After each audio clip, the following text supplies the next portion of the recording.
Alright, what is going on, guys? My name is Leon Master, and welcome back, boys, to another tier list video. Wanted to do a little break with this tier list video. I know there's a lot of tier list videos coming out, and I said I would bring some more. I'm going to do the sub tier list, which is probably going to be very hard and weird to make, and then I'm going to bring back another tank tier list. Obviously, I had a new format right after that one, and a lot of people will tell me to redo it, and I think I will redo it as well. I even had that in my mind as well. So obviously expect a new tank tier list coming soon, a sub tier list, and then maybe a off-season tier list, see how teams did in off-season in my opinion.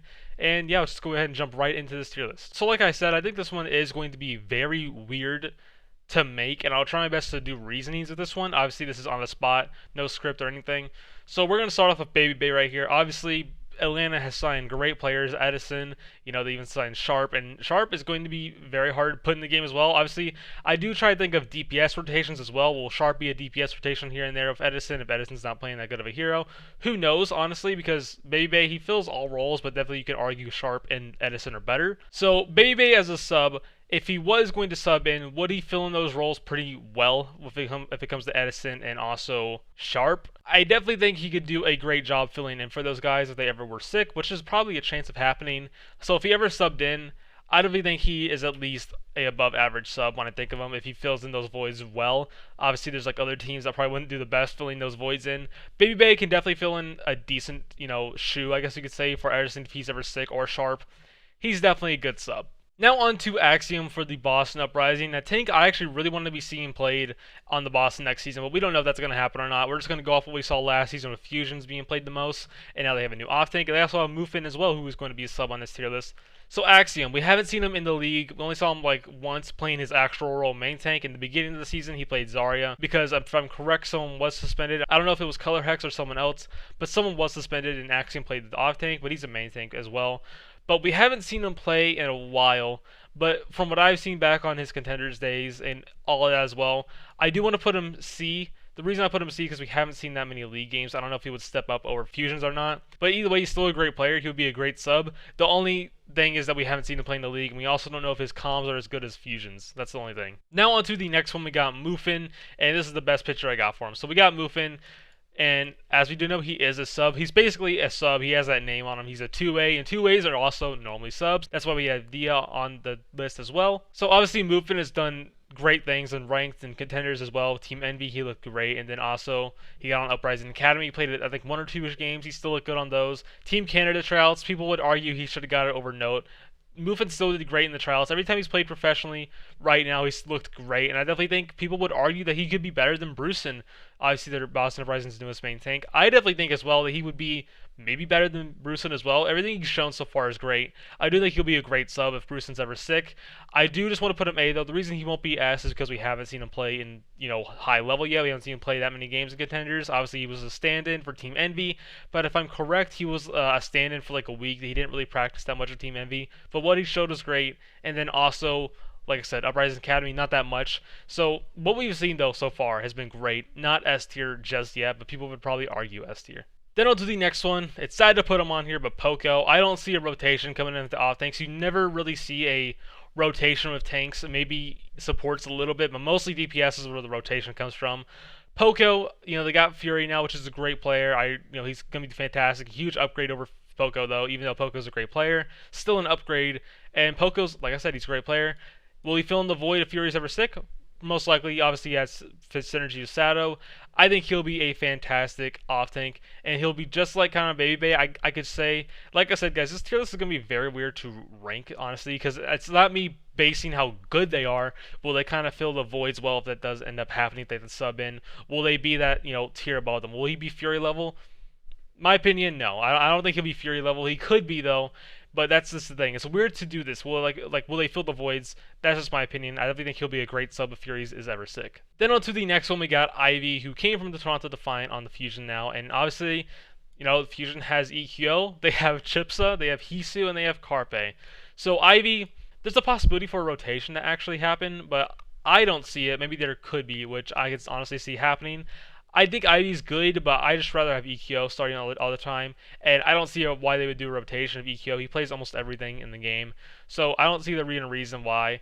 Honestly, for him coming in with EQO and all the things we've seen of Ivy recently on the Toronto Defiant, I don't really see this one really doing that well. I know a lot of people think Ivy's good, but I just don't really see him feeling that good for EQO. Maybe he can now that he's on Philadelphia Fusion, and that's why we're probably gonna rank him D still. I just don't think he's gonna fill in that void right when it comes to EQO being sick or not.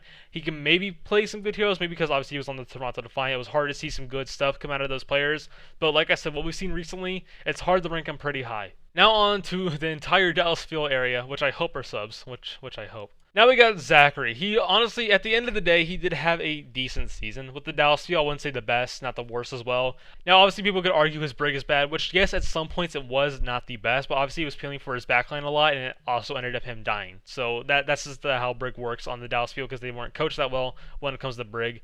But Zachary, either way, when it came to stage 4 as well, his DPS was fantastic. His Mei, his ult usage was pretty interesting, but either way, his freeze was great. Him playing Mei was all around just pretty good. So his DPS is still good, even the Reaper. Now, when it comes to Decay and Doha, I think he would feel for both of them if any of them were sick. He still plays Projectile and still plays Hit Scan. When it comes to those, I don't think he'll be filling it that high. Obviously, Doha's way better and Decay is way better, and I definitely think everyone obviously knows that. But if he ever came to a sub way, if he had to come in, I think of it as average. He could fill those voids in. It wouldn't be awful. It really wouldn't. It wouldn't be the best as well. Kind of like Axiom. I wouldn't say he's baby bay level when it comes to being a sub. But like I said, guys, also every tier list, these could change around. And honestly, I think this one could end up actually changing around near the end of the video. But Zachary, I just see him as an average sub. I don't see him being above average or A or S, honestly. Now we got AKM, and AKM has even said it himself, he is going to be a bench this entire time. He probably won't even be subbed in, which I don't understand why you would probably sub him in, because they have Decay, Doa, Zachary can fill both of those, and just all around, I don't see why AKM would play. I just don't see why. It would be very rare to see Doha and Decay sick at the same time, so Zachary all around is better. AKM, he really doesn't really play that many good projectiles. His hit scan's kind of gone downhill a little bit. Widow's probably dead. Tracer's dead. I don't see AKM filling that good of a void if everyone's ever sick. I just think it's F tier. Honestly, I'm not surprised he's not even released yet. He even said he's going to not even try this season, or something on the lines of that. Don't quote me on that, but he said he was going to be benched either way. So this year it's just him sitting on the bench, and then he said he was going to retire after the season was over. So either way, AKM, I don't know why he's still in the league. He said he was done, so F tier in general. If he was even going to sub in for Decay and Doa, I don't see him filling in that good of a void for Decay, and I definitely think Zachary would do a way better job than that. And even when it comes to Doha, same thing goes there. I don't see him filling that good of a void as well. Now on to Harry Hook, a player people honestly underrate a lot in my opinion. I actually have good opinions on Harry Hook. Also, he had things on stream where he likes streaming more. He could end up retiring. We don't know yet. This is before anything ever happens at the Dallas Fuel. But either way, he is actually a really good sub than people think. His main support's fantastic. We saw in Season 1. And him playing a sub in general is great. And also, he plays off support if Uncle was ever sick. And he also filled a really good void when Uncle was sick. And they played some good games. If I'm correct, they played against NYXL, and that's when he subbed in. And they looked great. And Harry Hook looked great. He didn't look bad at all, in my opinion. And when it comes to him being a sub, honestly, he's actually a very good sub. He can fill the main support. He can fill off support. He's a great talker. In general, he is just all around a above average sub. That's just it. He plays a great main support. He can fill the voids. Obviously, he's not closer level. That's the obvious one. He's not Unco level, but he can do it very well, where he can honestly be better than them at some points, but that's very hard to do. Now on to Trill, a player we really didn't see that much on the Dallas Fuel, but obviously I watched Team Envy for a little bit in Contenders, and him playing in Dallas as well a little bit. He mostly played Orisa, 90% of the time, maybe a little bit of Ryan, if I'm correct. But when it comes to Trill, I don't see him doing the best as a sub. I really don't. Maybe he could start on a different team. Maybe the LA Valiant would be nice for him, but obviously they have Gig now. So Trill on the Dallas Fuel, I wouldn't even say he's an average sub right now. Obviously what we've seen with him recently on the Dallas Fuel, he didn't show the greatest performances on the Orisa or whatever he played on the Dallas Fuel. He probably needed a little bit more time on Team Envy or on a different team, like I said. I don't see him filling the void that well when it comes to Gamsu ever being sick. I definitely think it could be a huge downgrade to the team if he ever comes in. He definitely has potential to be good. That's without a doubt. He could easily be a good player. But compared to Gamsu, not that much. I don't think he would also be filling that good of a void if he has ever gone. Now on to Byram on the Florida Mayhem. They also have, Gang Namjoon, who they just recently picked up. And my opinions on Byram, it's that I don't think he's that good of a player in Overwatch League just yet. I definitely think he needed more time in contenders. Obviously, NRG was the team he was on, and that team disbanded. And then they ended up finding homes for these players. The Florida man was for Byram, and honestly, they should have kept Hog open. But obviously, I think there was some issues behind the scenes, what it seemed like. So Byram, I don't think he would feel that good of a void for Gangnam Jin. It would be another huge downgrade as well.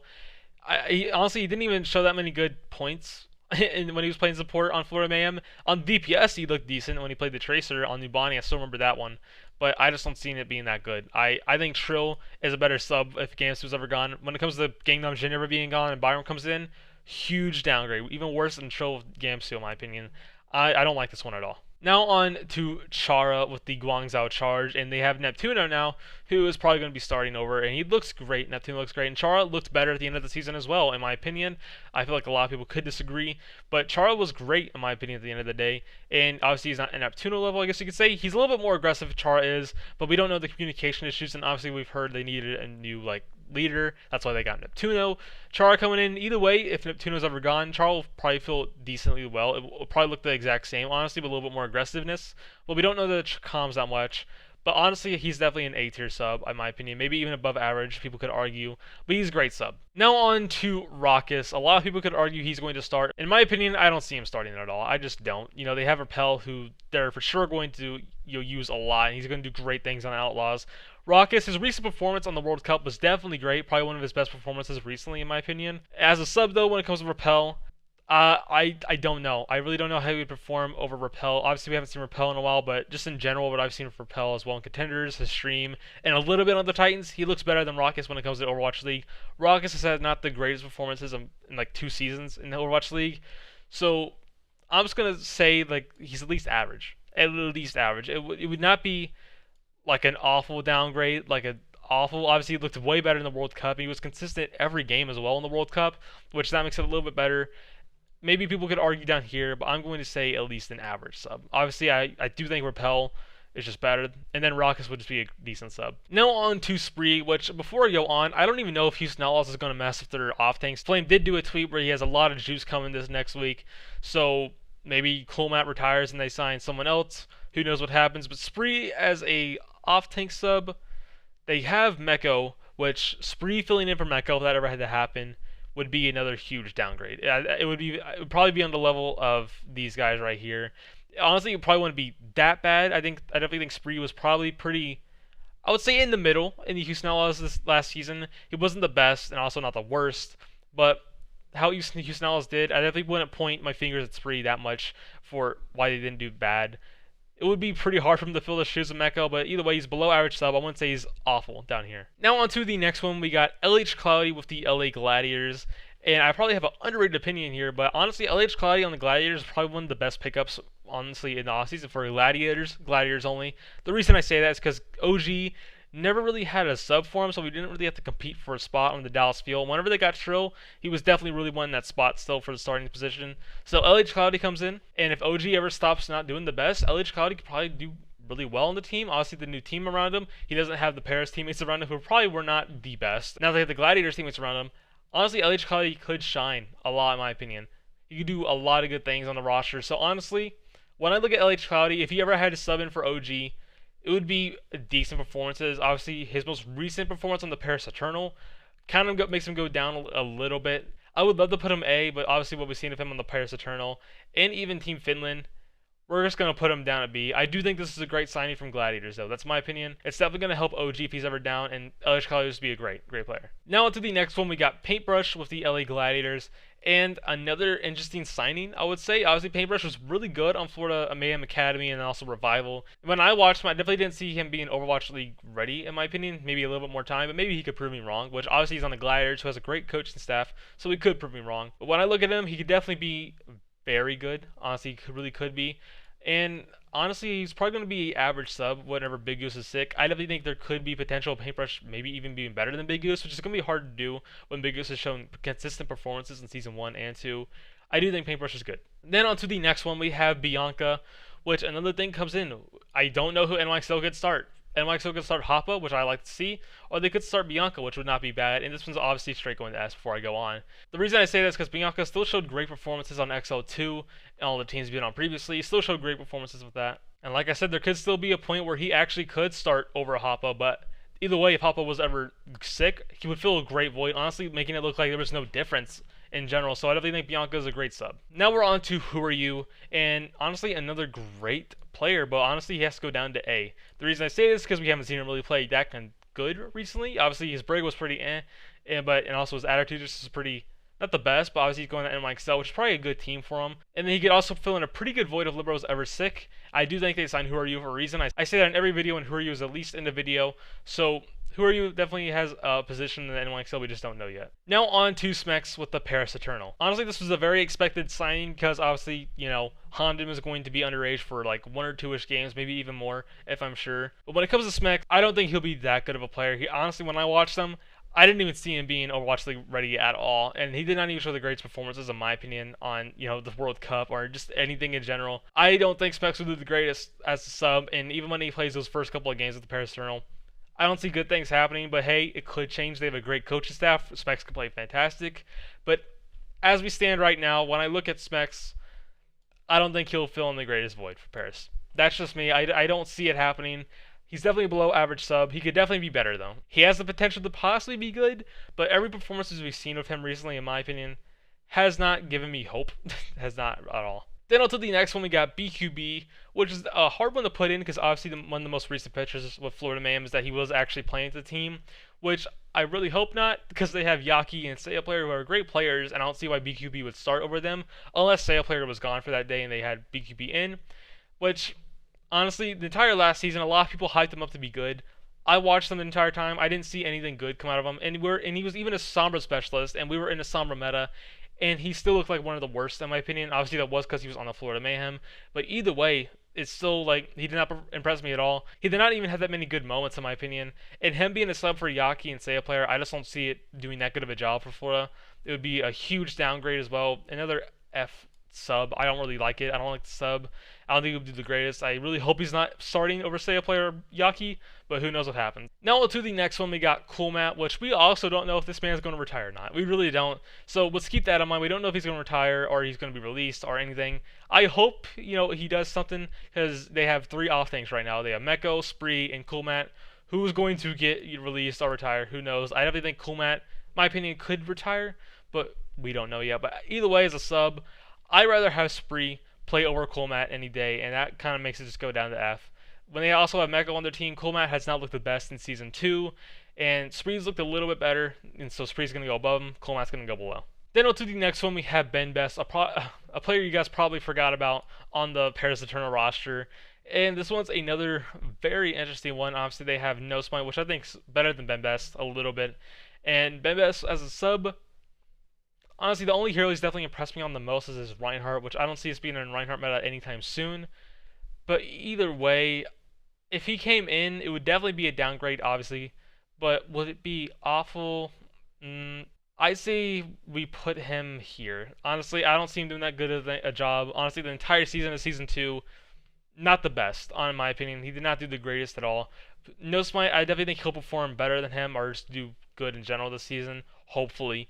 But Ben Best is a sub. I don't really see him filling that good of a void. But either way, we don't know how No Smite's going to perform on the Paris Eternal. Now on to Hip with the Paris Eternal. And honestly, when it comes to Hip, honestly, I don't see that many differences when it comes to Hem and Gray. They almost look the exact same when it comes to playstyle and just everything. They don't look that different when it comes to it. So Hip, if Gray was ever sick, he would probably fill the exact same void. He probably would, because when I watched them, they looked the exact same. That's just me, though. I definitely think people could agree, though, on that one. They look the same. I definitely think Hip could look the same over Gray, but obviously Gray showed better performances, just a tiny bit more when it comes to Hip. Now on to Roki on the Toronto Defiant. Another interesting main sport. Obviously they have Kelix right now as the main sport, and I don't really see this one as well doing the best on the team, in my opinion. I definitely think he could be good. He probably, honestly, when I look at this, I think he also fits right here in the below average. It's just, honestly, it's weird to say. If he was ever came in, it would be a huge downgrade. Comms are gone. Him being aggressive is not the best as well. It's hard to say. I probably want to put him average right now, though. He probably isn't down here. Wouldn't it be a huge downgrade? Not a huge one, but obviously it would be because, like I said, it is subs. But then again, it could keep Kelix on his feet to keep grinding a little bit more. Roki's going to be great, maybe, if he ever comes in the sub, but who knows. Now on to Dreamer with the LA Valiant. Another interesting one. Obviously, we know a lot of things aren't the best with LA Valiant right now, is what we heard behind the scenes. Now they have Gig, and Gig's is definitely an upgrade over Dreamer. But when it comes to Dreamer, I definitely think he could be actually a good sub when it comes to LA Valiant. We're thinking about LA Valiant right now. We're thinking about LA Valiant as a whole. He could be a good sub. Obviously, there's upgrades all over the place for someone to be better than Dreamer. But when it comes to him being a sub for Gig, he's definitely up there also as well. Now on to Dia, which honestly, I don't see him getting any playtime at all, even as a sub. They obviously already have 4 DPS, he's the 5th. They have DM, Fleta. Now they also have Lip. I don't see him coming in at all. But as a sub, what have we seen, honestly, from him being on the Shanghai Dragons? Season 1, he also showed a lot of good performances, not gonna lie, for a 0-40 team. Not that many bad performances. And then Season 2, we saw a little bit. We saw him play Ashe every now and then. I do think he could actually be a very good sub. Honestly, I really think he could. So that's why he's going to go above average. If anyone was ever sick, but keep that in mind. I don't see him coming in at all. I really don't see him coming in. So this is probably just me being generous or being nice a little bit. I don't see him coming in at all.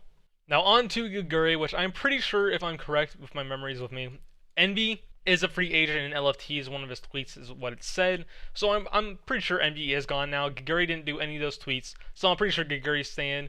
But when it comes to a sub, I don't really see her filling the void that well when it comes to Void, because Void's a great player, but Guguri is a sub.